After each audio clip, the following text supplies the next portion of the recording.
This is the image they said we'd never witness. For over a decade, Donald Trump has been the Teflon Don. Impeachment slid off him. Indictments actually boosted his polling numbers. Civil judgments were delayed, appealed, and bonded away. He appeared to exist in a reality where consequences applied only to others. But this morning, Saturday, January 24th, 2026, the Teflon finally melted. Breaking news from New York City has thrown the American presidency into complete chaos. A New York State Supreme Court justice has issued an order for immediate execution of judgment against the Trump Organization. This isn't a threat. This isn't a warning. This is a seizure order. As we speak, the New York City Sheriff's Office, the agency tasked with enforcing civil judgments, is reportedly preparing to serve foreclosure notices on some of the most iconic properties in the Trump portfolio. We're talking about 40 Wall Street. We're talking about Trump Tower commercial spaces. We're potentially talking about the private jet. Why now? Why while he's sitting in the Oval Office? Because the financial contagion we discussed yesterday, the Japan bond crash, has claimed its first high-profile victim. The bonding agency that was securing Trump's massive civil fraud appeal. The liquidity crisis in Tokyo triggered a margin call in New York. The insurer pulled the bond. Trump, cash-strapped from the campaign and ongoing legal battles, couldn't replace it within the 24-hour emergency window granted by the court. The stay is lifted. The shield is gone. For the first time in American history, a sitting president faces the active liquidation of his private business empire by a hostile state government. The Secret Service is currently in a standoff with local law enforcement over access to these buildings. The White House counsel is demanding the Supreme Court intervene, and the president is reportedly apoplectic, threatening to federalize the National Guard to protect his property. We're watching the collision of capitalism, the Constitution, and the crash. In this special report, we'll break down exactly how this happened. We'll examine the assets on the chopping block. We'll explain why the Japan shock made this inevitable. And we'll answer the question, can New York State actually evict the President of the United States from his own tower? Buckle up. History is being written in real time. To understand why the sheriff is moving today, we need to understand the financial plumbing that failed last night. Remember the $464 million civil fraud judgment from 2024, the one brought by Letitia James? Trump appealed it. To prevent the seizure of his assets while the appeal played out, he had to post a bond. A surety company stepped in, vouched for him, and put up the guarantee. For 2 years, that bond held. It was the dam holding back the floodwaters. But yesterday, the global financial system shook. The Japanese bond market crashed. The yen carry trade unwound. Trillions of dollars in liquidity evaporated from the global banking system within hours. It turns out, according to leaked reports from the Wall Street Journal, the reinsurance consortium backing Trump's appeal bond was heavily exposed to Japanese commercial debt. When Tokyo collapsed, their balance sheet imploded late Friday night. Regulators, or the company's own risk committee, forced a de-risking event. They informed the New York court that they could no longer secure the Trump judgment. They withdrew the bond.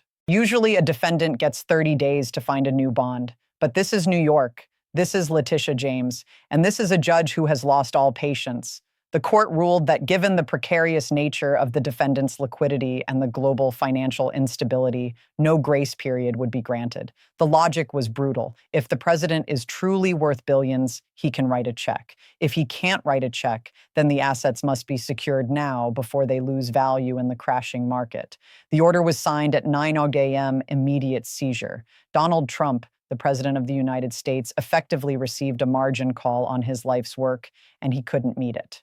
So what does Letitia James take? She doesn't want the golf courses. They're difficult to sell, losing money, and full of legal complications. She wants the cash flow. She wants the trophy assets. Target 1. 40 Wall Street, the Trump Building.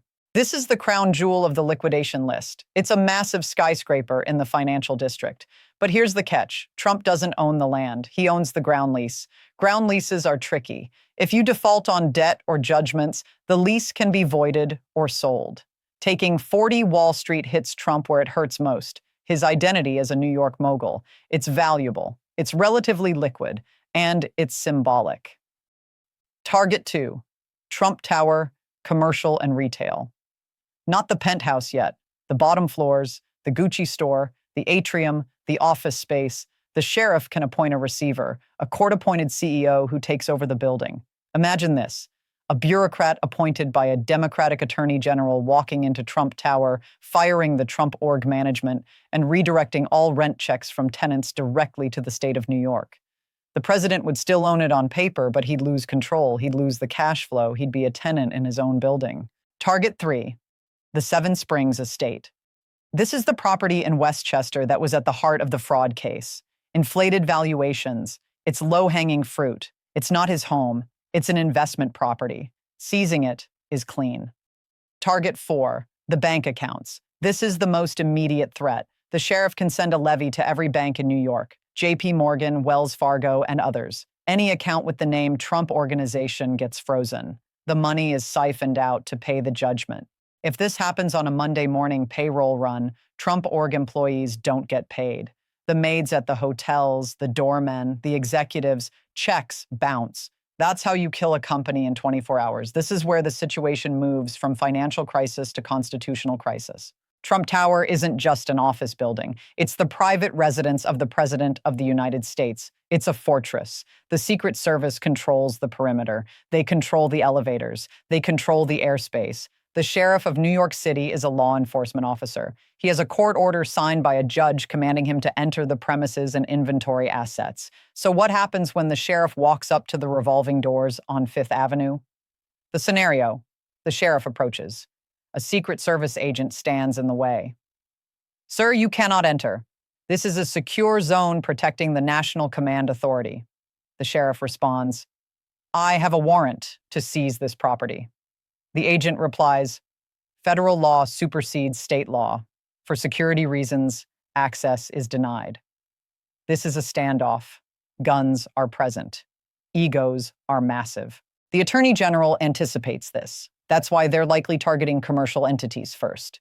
You don't need to enter the penthouse to seize the bank accounts of the LLC that owns the penthouse. But the optics. Imagine the news footage of New York State officials pasting "seized" stickers on the windows of the Gucci store in the lobby of the president's home. It's a humiliation ritual, and it's designed to provoke a reaction. If Trump orders the Secret Service to physically block the sheriff from executing a legal civil order on a commercial business, he's entering obstruction of justice territory. But Trump will argue they're trying to bankrupt the president to stop him from governing.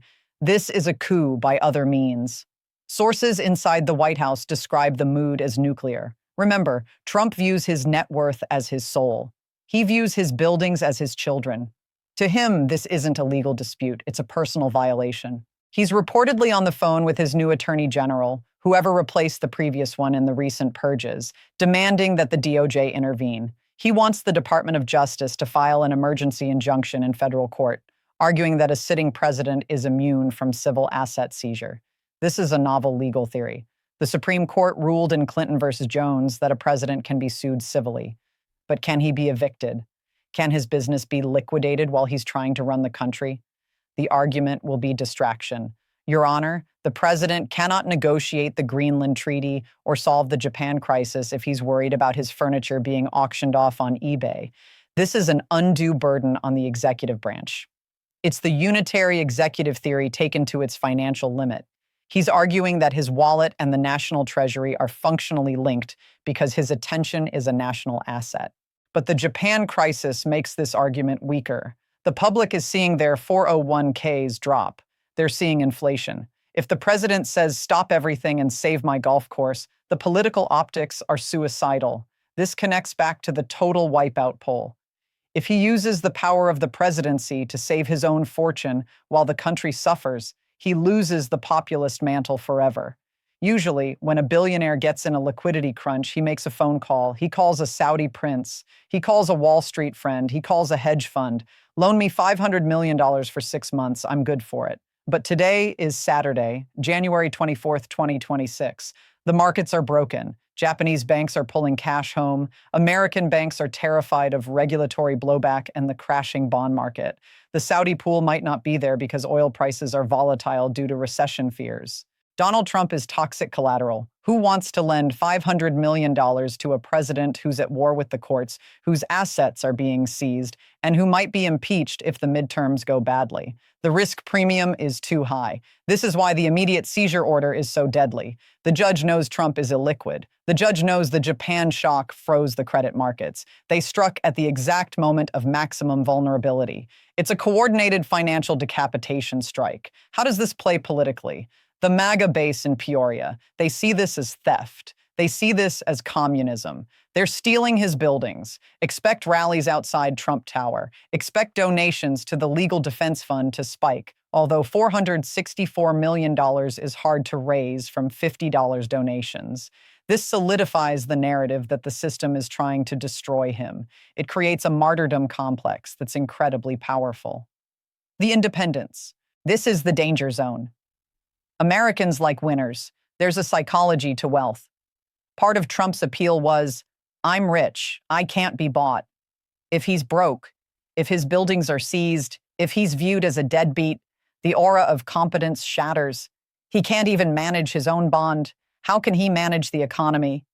Combined with the wipeout poll and the Japan crash, this paints a picture of a collapsing administration.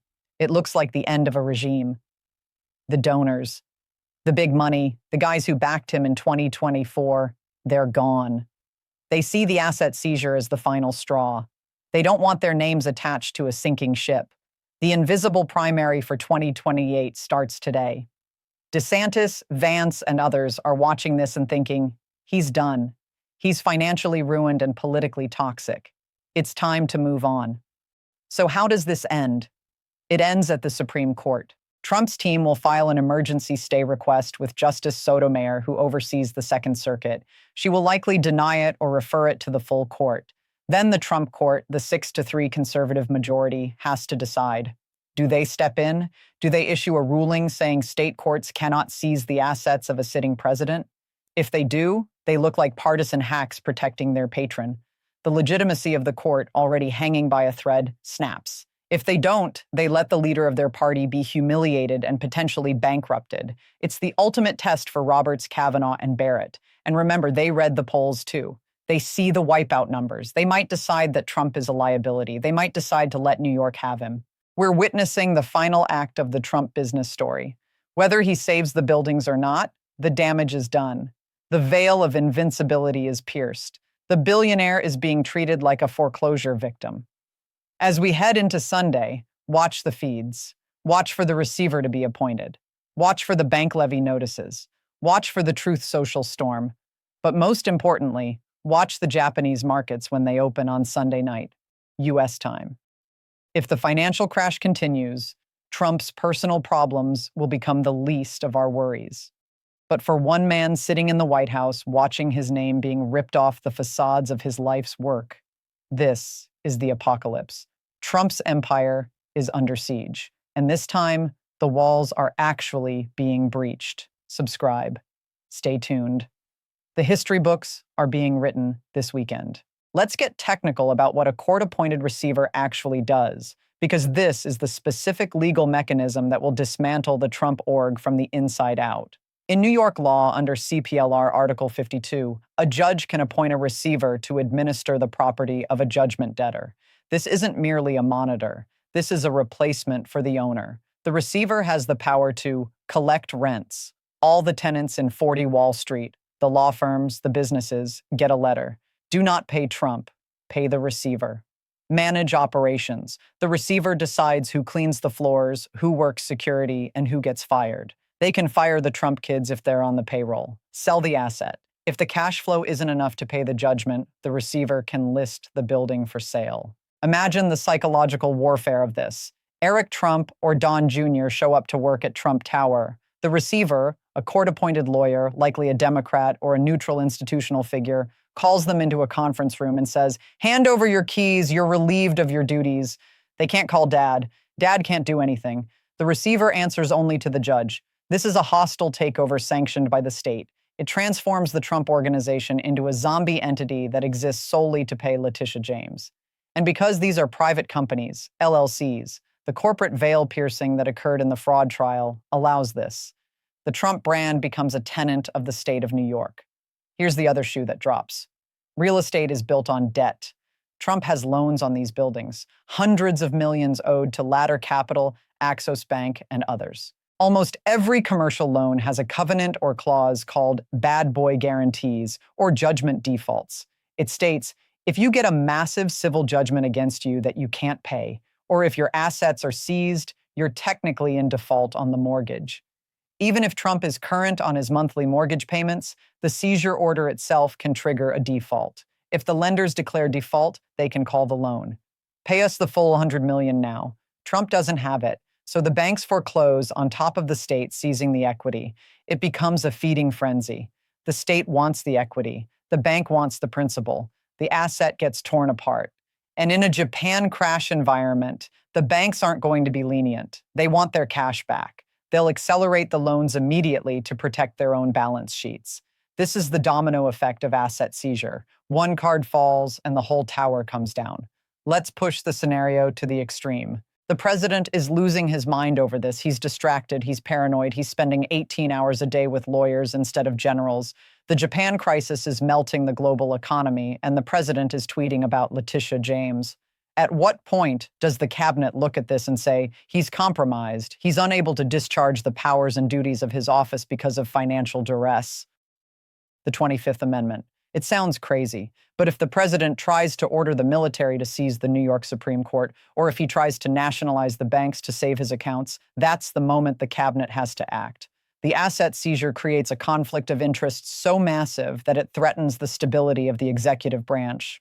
His personal survival is now at odds with the legal order of the country. This is exactly what the founders feared. This is why the emoluments clause exists. This is why blind trusts exist. Trump refused all of that, and now the bill is due. If the receiver sells 40 Wall Street next week, what's it worth? In 2023, it was valued at maybe $200, $300 million optimistically. But in 2026, commercial real estate in NYC is already hurting from remote work. Interest rates just spiked because of the Japan crisis. And everyone knows it's a forced sale. It's a fire sale. Vultures like Blackstone or foreign sovereign wealth funds will come in and offer pennies on the dollar. We'll give you $50 million for the lease. The receiver might have to take it. So Trump loses the building, but the sale price doesn't even cover the judgment. He loses the asset and still owes the money. He gets stripped clean and stays in debt. This is the brutality of forced liquidation in a bear market. It destroys equity. The billions Trump claims to have could evaporate into millions or zero once the liquidity discount is applied. What does Putin think when he sees this? What does Xi Jinping think? They see a weak American leader. They see a leader who can't even protect his own house. In authoritarian cultures, power is absolute. The idea that a local judge could take the emperor's palace is laughable. They interpret this as American chaos. Democracy doesn't work. Look at them. They're eating their own president. This emboldens them. It makes the Greenland threats look like bluffs. If he can't stop Letitia James, how's he going to stop the People's Liberation Army? The projection of power relies on the projection of stability. The sheriff's notice on Trump Tower is a billboard advertising American instability to the world. Remember the Greenland deal we discussed yesterday? The strategic partnership that relied on U.S. corporate investment? Those CEOs are watching this. They're seeing the Japan crash. They're seeing the president's legal meltdown. Are they going to commit billions to a Greenland project led by this administration? Or are they going to wait and see? The deal might fall apart because the closer Trump is busy fighting off the repo man. The policy agenda freezes when the personal crisis takes over. We're looking at a paralyzed presidency. Let's talk about the penthouse. Trump Tower penthouse, the gold doors, the Louis XIV furniture. It's his sanctuary. It's his image. Even if the sheriff doesn't enter it today, the legal threat hangs over it. Every time he goes to sleep there, he knows it might belong to the state of New York soon. That psychological pressure is immense. For a man who defines himself by winning and ownership, becoming a squatter in his own mind is a fate worse than jail. It explains the rage. It explains the panic. He's fighting for his identity. So as we wrap up this extended analysis, understand the gravity. This isn't just celebrity gossip. This is the stress test of the American Republic. Can the law touch the highest office? Can the system survive the backlash if it does? And can the economy survive the crossfire? We're in uncharted waters. The maps are useless. The sheriff is at the door. The bond market is burning, and the president is cornered. History teaches us that cornered leaders are dangerous. Watch. Watch the next move. It won't be a tweet. It will be an executive order, or a riot, or a resignation.